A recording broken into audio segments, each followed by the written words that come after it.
There's something about old jails that holds on to more than just history. The walls seem to remember. From the first hangings here in Regina to strange lights in the old Regina Collectional Center, tonight we're unlocking the stories of those who may have never really left. Welcome to another Haunted Saskatchewan listener collection, where your stories bring the hauntings closer to home. Good evening, and welcome back to Paragoul Paranormal Discoveries from the Dark. I'm your host, K.D. Culpa, a horror author and paranormal researcher based in Regina, Saskatchewan.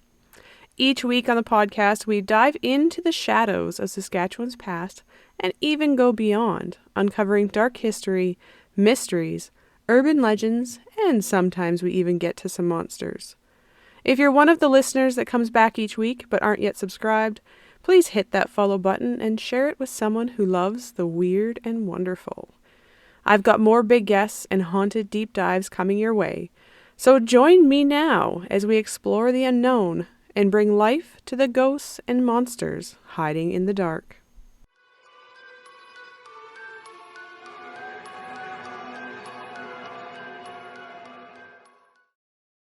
All right, we have another special Haunted Saskatchewan Listener Collection episode.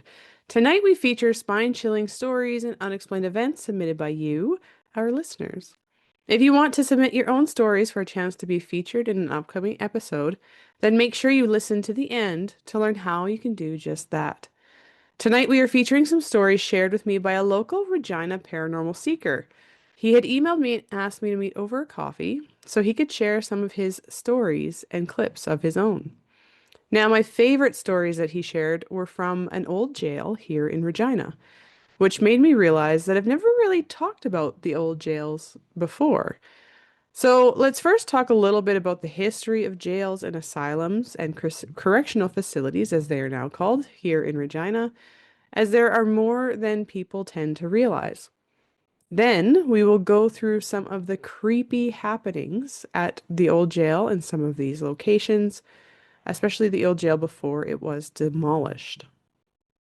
So, in case you aren't aware of Regina's history, first let's remember that the Canadian Pacific Railway was crossing what is now known as Saskatchewan back in 1882.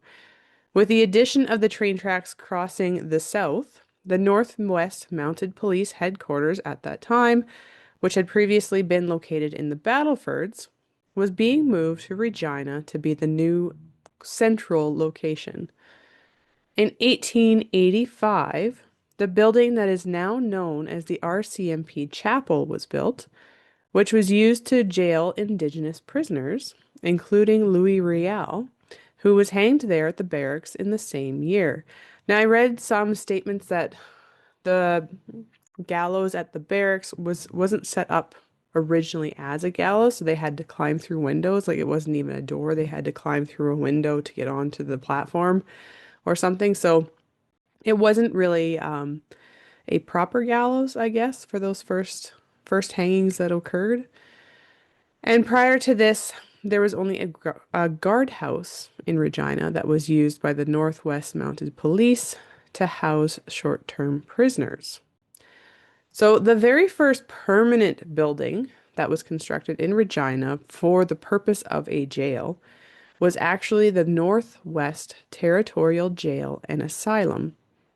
Now, what many people don't know is that this building was actually constructed near Wascana Lake, across from the Legislative Building, near the corner of Broad Street and College Avenue.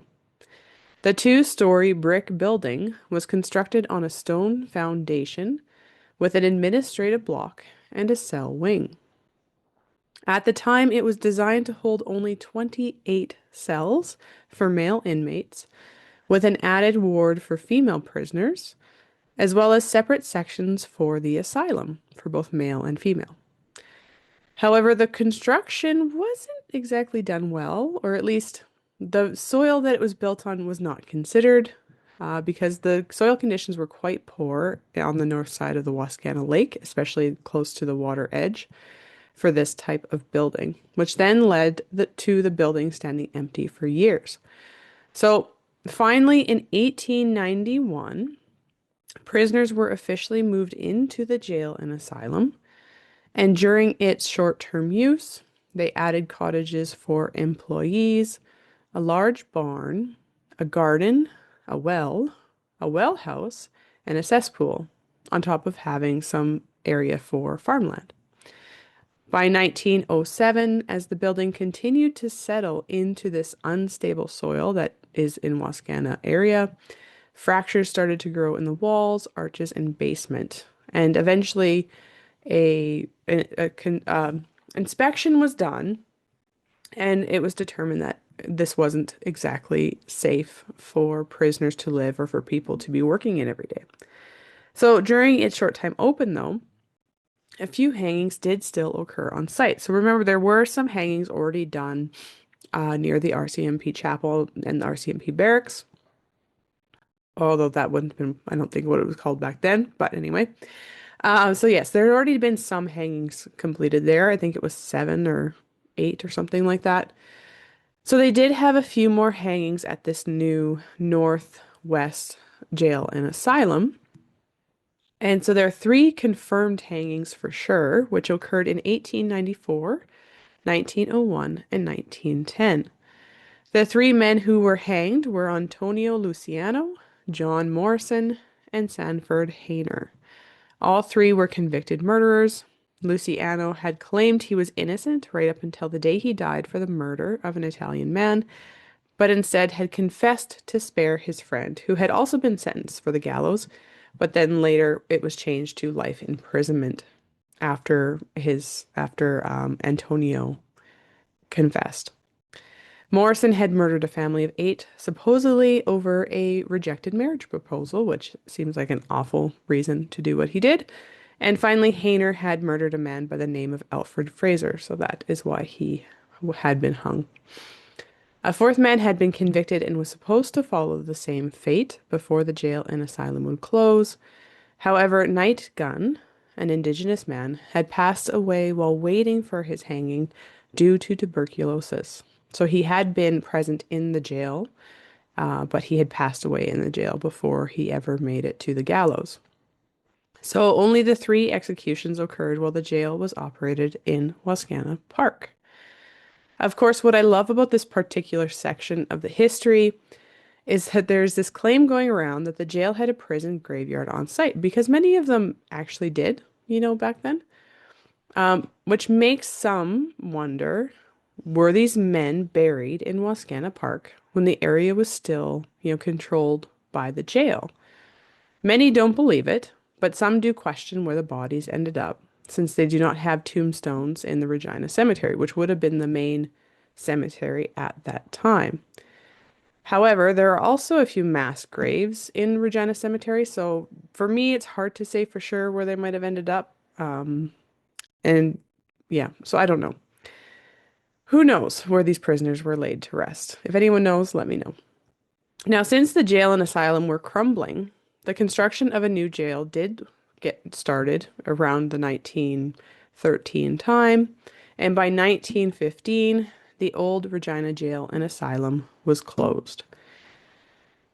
And the building was demolished by 1920, which was also when the area stopped being used for farming. Because remember, they had their own prison farms, or the jail had its own farms that the inmates could help work on. So at that time, the area was then converted into parkland, which was what we see now, and some buildings like the Normal School were constructed nearby, later also adding the CBC building and parking lots. Now, by 1915, the new facility was open and ready to accommodate up to 150 prisoners, so quite a bit more than the previous building could hold.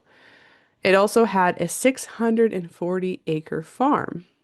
And I actually was able to find the article in the Leader. Remember, at that time, the Leader Post was the Leader, on Saturday, April 24th, 1915, where the heading claims Provincial Jail, northeast of city, one of most modern build. Old building will be empty of prisoners after May 1st. And so it was actually quite a big article where they talked about the new jail that had been built that would replace the old jail and asylum in Wascana Park. And here's just like a small section of what they say. So the new jail, a contrast. The new jail is a handsome three-story brick building of reinforced concrete and steel construction, absolutely fireproof throughout, and finished in the dark red pressed brick with cut stone trimmings. It is set on a slight elevation and commands an excellent view of the city 6 miles away to the southwest. Only the south wing, 200 feet by 60 feet, and the administration building, 50 feet by 80 feet, have been erected for present needs, but the north wing can be added at any time, thus completing the architectural scheme and doubling the capacity if necessary. The building is placed well back from the road, which runs north and south. I lost my spot, I'm sorry. Thus giving plenty of opportunity for the development in front of the building of grounds which will some day make the city. It is interesting to note that passing both the jail grounds and Boggy Creek further north, the source of the city's excellent water supply, are included in a comprehensive park scheme to be linked up by an interurban line of the municipally owned street railway system. And then it says just to the north of the main building and in the foreground, 6 model cottages for the use of the officials and attendants have been erected, and these, like the main building, are fitted with every modern convenience. One of the city water mains, which runs through the property, has been tapped to supply all needs, while the institution has its own electric light and power plant and a very complete sewage disposal system. The prisoners will, for many years to come, find ample scope for their energies in the agricultural and horticultural possibilities of the 640 acres of fertile land of which the jail forms the center. It is hoped to make the institution self-supporting through its farm, which is scientifically managed under the direction of Mr. Johnstone, the superintendent and instructor. Not the least important function of the jail is to give the prisoners a working knowledge of farming, so that when they are given their liberty, they may be able to make an honest living. There is always a keen demand for experienced farm help in the West.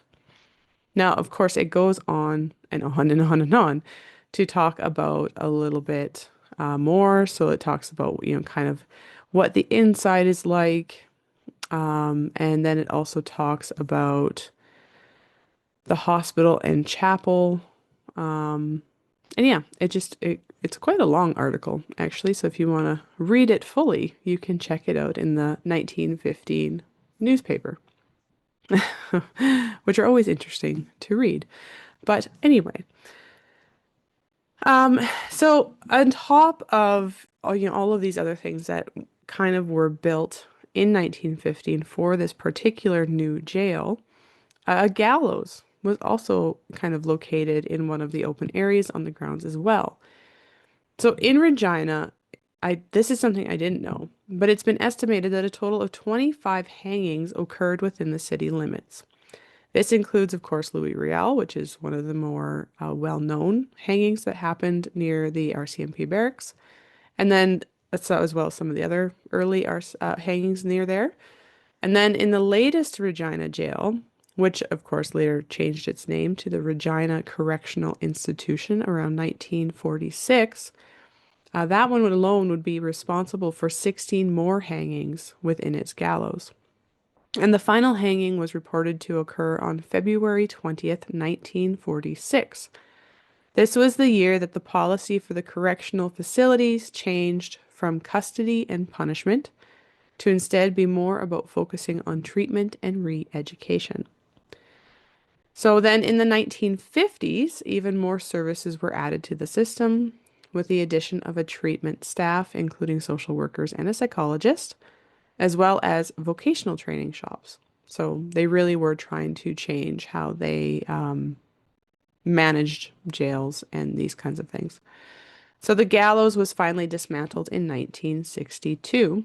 and I believe it became an exercise yard or something, like the area outside. Then in 1967, the policies changed again with the new Corrections Act. Now, there was some excitement around the old Regina Jail. Well, so back then it was called the new Regina Jail. Now it's referred to as the old Regina Jail because it had been built in 1913, so it was the oldest section of the current jail. And this happened, but anyway, this excitement happened in around 2008. This was the year that a new 216 cell facility was just opened at the Regina Provincial Correctional Center, and it was to replace the 1913 section of the building. But it was also just happened to be the year of one of the largest and most complex escapes that occurred in the 1913 building. So apparently in August 2008, six high security inmates escaped the jail by opening a grill and breaking the bricks and mortar behind it. So remember, this 1913 jail was made of brick. So yeah, it was old brick. And they eventually created a hole in the jail wall that allowed them to escape. They were all caught within a month, but I'm sure it had caused quite the large surprise, especially given the new facility had just officially opened, but the prisoners just hadn't been moved over yet. But apparently that wasn't the only time that prisoners escaped this particular 1913 facility, as five inmates had also escaped by digging a hole through the auditorium's roof back in 2003. And then a few months later, two more inmates had managed to break out through a brick shower room wall. So it really goes to show you that probably the 1913 way of building prisons had changed so much that, they had come up with ways to prevent this kind of thing, but it just hadn't been started yet. Now, the original building, now considered, like I said, to be the old Regina Jail, was demolished and gone by the end of 2009, having been built in 1913. And I actually managed to find an old Leader Post article that was written about the jail a week after the wrecking ball made the first strike.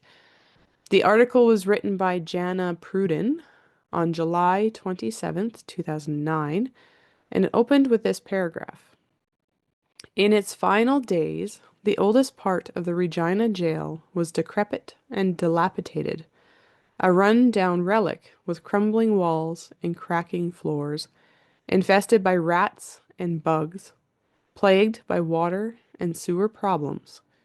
It was described by variously as something out of a Charles Dickens novel and the dirtiest, scummiest little S-hole in the ground in the world. It's worse than being in hell itself, an inmate once told the Leader Post. Now, of course, this wasn't always the cause. It had been considered a modern, veritable palace back in 1913. However, the building didn't age well. Now, as we get into the hauntings that are experienced, of course, there are going to be multiple, locations, which is one of the reasons that I love Regina and in general Saskatchewan, as you tend to uncover ghost stories no matter where you look.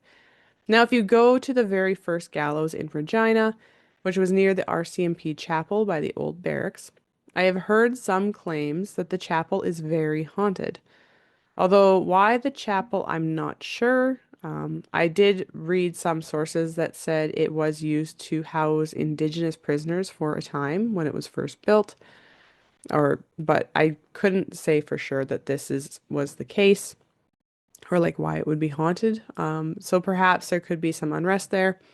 I had a listener once tell me via social media that she was there for shooting a video inside of the chapel, and they had some really unusual activity happen while they were alone in there, which made them leave early and never want to return. However, I've also been told about people loving the chapel and getting married in it. So I'm not sure which way it could go, or if maybe it's both. I personally have not been in the building, so I can't say anything from personal experience, but if you have stories, please let me know. Of course, some say that Wascana Park is haunted. I've heard it many times from various sources. I've heard stories about a girl who haunts one section. Apparently, she can sometimes be seen sitting on the deck on Willow Island. However, when the boat operators go over to pick her up and bring her back to shore, she's nowhere to be found. And Willow Island isn't very big, so it would be hard for her to hide and disappear. Then there is the claim that there is a male apparition that also haunts Willow Island, so apparently Willow Island has two ghosts. Neither of these stories are connected to the Regina Jail and Asylum, though, so it's hard to say if you can find the apparitions of the hanged men around the area. I've also been told the basement of one of the older buildings on the corner of Broad and College is very heavy and dark, which makes me wonder if it could be related to the old jail and asylum, since that was housed in that area back in the early 1900s, especially if you believe the claim that the jail graveyard was near and still has bodies buried with unmarked graves. I guess if anyone listening, if you ever do find proof of these graves, then definitely let me know because I'd love to hear about it. I've spoken to some who wish we could hire some sort of ground penetrating services, but I imagine it would be difficult with all of the paved parking lots in the area. And I don't know if we know the exact location of where it was anymore. We'd have to go dig up some old city archives to figure it out. Anyways, around that corner, there's also the computer clinic, which is an old house that is supposedly very haunted and is another building I'd love to dig into more and hear even more ghost stories about. Maybe a future listener collection if anyone wants to submit their stories.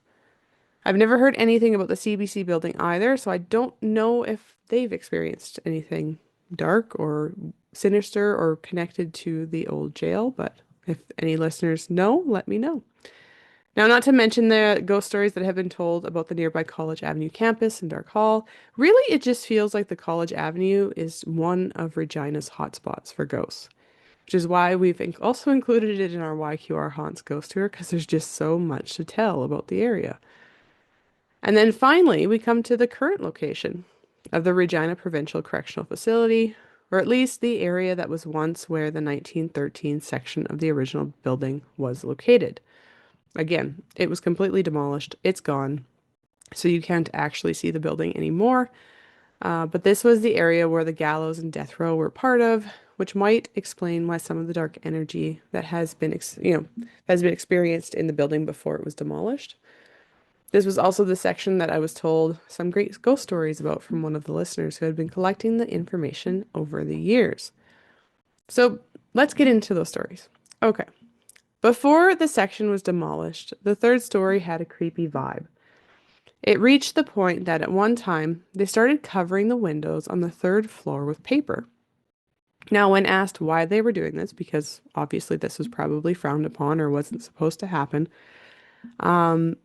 the claim was that the inmates were complaining about being watched by staff through the windows.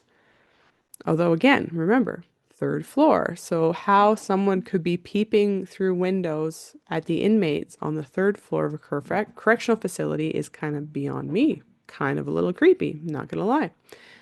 Other things that were noticed in the old building were balls of light that might be seen flying down the stairs, or a feeling of a cold weight pushing down on your back. And in the area where the death row cells specifically were located, it was a kind of an area that had been particularly active. Keys could be heard jingling and footsteps walking down the hall in the middle of the night, but no one was there. And that one apparently was heard from both the inmates and the people working in the correctional facility at the time. So it wasn't just one person that heard that, it was multiple. And in the same area during the demolition, even, it was reported that 7 workers quit suddenly because they kept hearing the wheels of a gurney approaching them down the hall. Now, this was, probably where they would have brought people in after being on the gallows and then wheeling them down to take them out. So that's kind of where this whole wheels of a gurney could come from, maybe. I'm not sure. Now, after the building was demolished, the bricks could also be purchased by anyone who was interested. However, at least in one case, the bricks were promptly returned to the pile after nightmares plagued the house where the bricks had been taken. Could the bricks have carried something more sinister home with anyone who took a brick? I don't know. Although I can't say I'd want to take a brick home. That would be my personal opinion. Every time I dive into the history of Regina's jails, I'm reminded that our city's past isn't buried very deep. The ground itself seems to whisper through creaking floors, cold drafts, and stories that refuse to go away. Whether it's restless inmates, echoes from the gallows, or something lingering in the walls of old buildings, or in the brick for that matter, it's clear that some parts of Regina's history still want to be heard. There's so much more I could have dug into with this episode, but it would probably take me way longer than the show is allotted. So hopefully we can dig into even more at another time. If you've ever experienced something strange near one of these sites, or anywhere in Saskatchewan for that matter, I'd love to hear about it. So just, hang out and listen in to hear about how you can submit your own stories to potentially be featured in a future listener collection episode. Thank you for listening to Paraghoul Paranormal. If you have a ghost story or an unexplained event that you'd like to share, then make sure you head over to my website at kdkulpa.com and submit your tale today. You might just hear it on our next Haunted Saskatchewan listener collection episode. But before you go, I just want to say thank you for being here. Every listen, every share, every bit of support helps me take this podcast further. Interviewing bigger names in the horror and paranormal world, traveling to haunted places, and creating more behind-the-scenes content just for you. So if you haven't already, please subscribe, leave a review, and share this podcast with a friend. I'll keep doing my part to make the show something special and spooky and something for you to enjoy. Now stay tuned for more episodes where we uncover more secrets, unravel more mysteries, and dive deeper into the shadows. This is Katie Culpa, signing off. Until next time, my ghouls.